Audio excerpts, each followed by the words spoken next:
اب جو ازدواجی زندگی ہے اس کے متعلق جو دین کے فرامین ہیں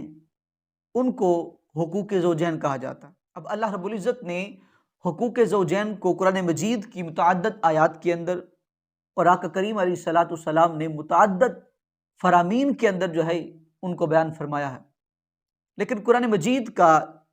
ایک حکم اور ایک آیہ مبارک ایسی ہے کہ جو کئی احکام کا خلاصہ بھی ہے، جیسا کہ اللہ رب العزت نے ارشاد فرمایا ہن لباس لکم وانتم لباس لہن، فرمایا کہ مرد عورت میاں بیوی جو ہے وہ ایک دوسرے کے لباس ہیں۔ اب لباس لفظ تشبیہ دے کے جو ہے وہ ایک دوسرے کی اہمیت کو واضح کیا، تو آپ سمجھیں کہ لباس جو ہوتا ہے وہ پہنا جاتا ہے تاکہ اپنے جسم کو کسی غیر سے جو ہے وہ چھپایا جائے، اپنے جسم کو محفوظ کیا جائے، اور پھر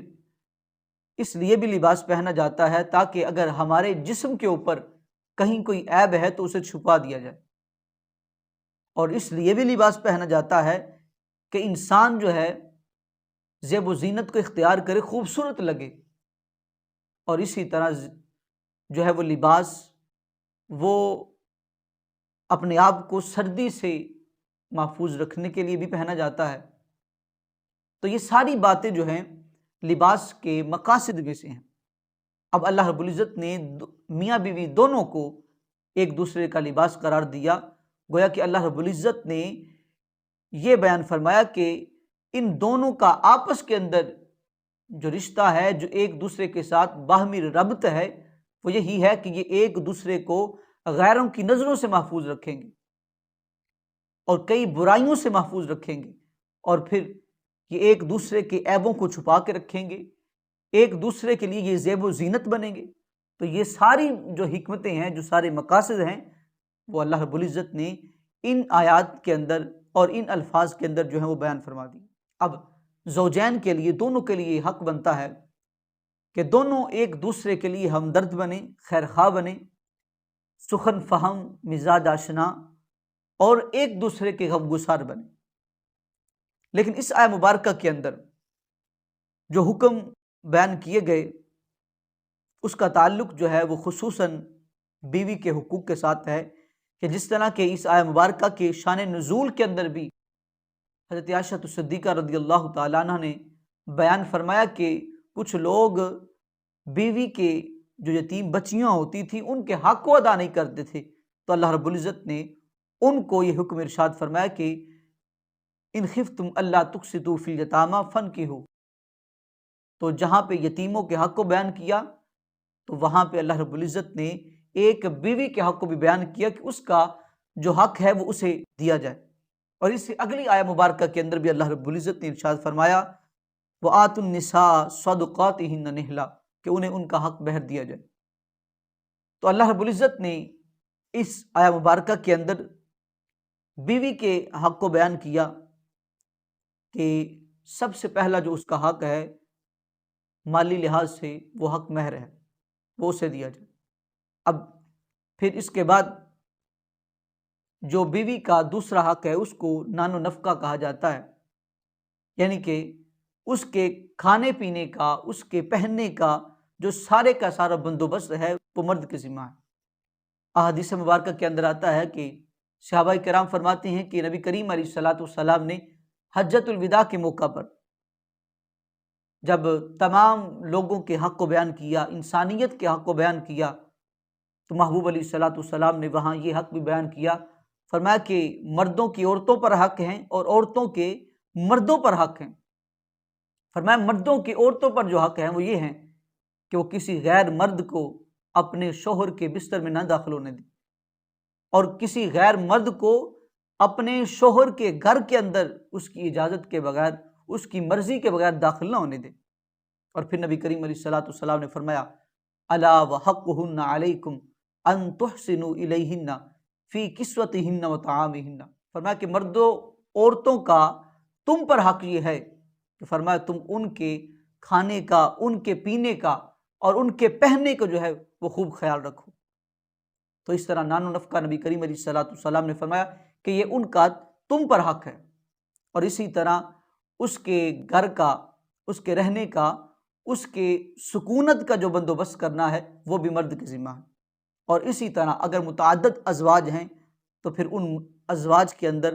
باری کا لحاظ کرنا، ان کے اندر جو ہے وہ عدل کرنا، یہ بھی جو ہے مرد کے اوپر جو ہے وہ عورتوں کا حق ہے۔ اسی طرح اس کے علاوہ جو حقوق بیان کیے ان میں سے یہ ہے کہ عورت کے ساتھ حسن سلوک کے ساتھ اور محبت کے ساتھ جو ہے وہ رہا جائے، اور اس کی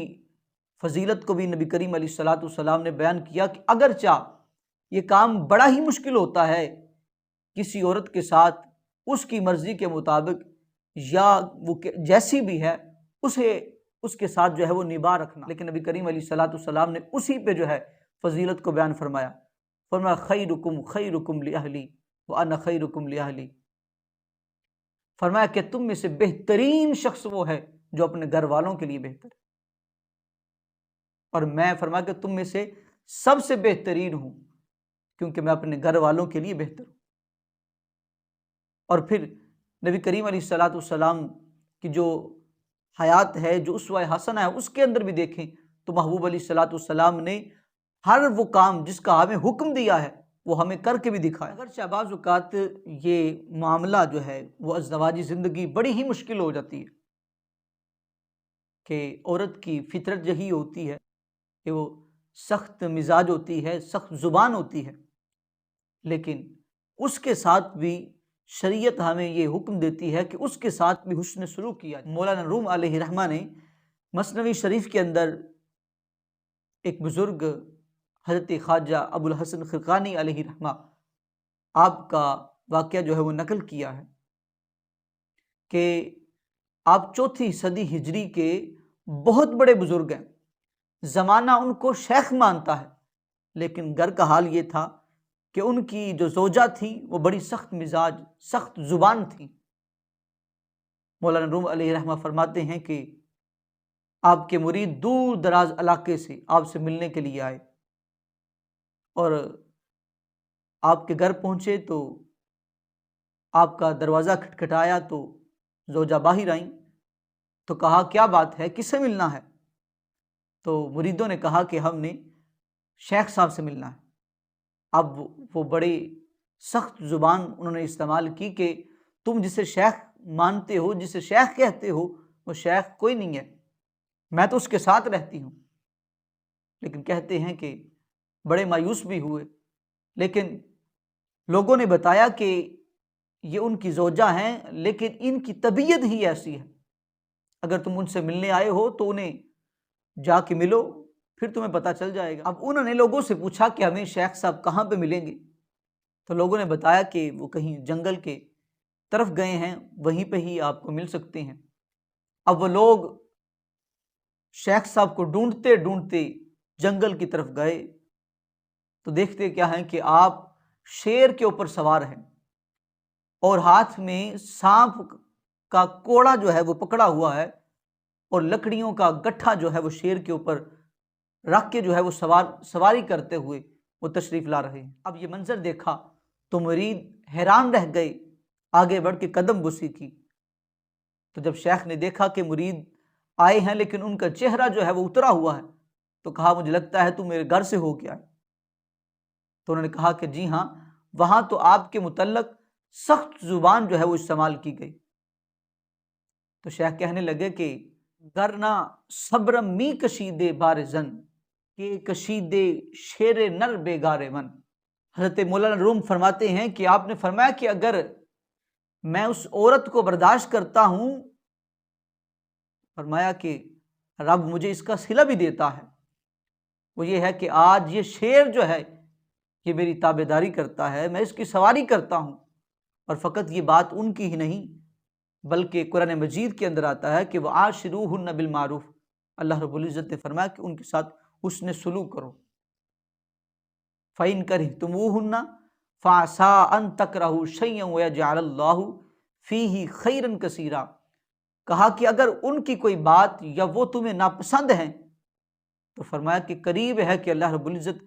اس ناپسند چیز کے اندر بھی تمہارے لیے خیر کثیر پیدا فرما دے۔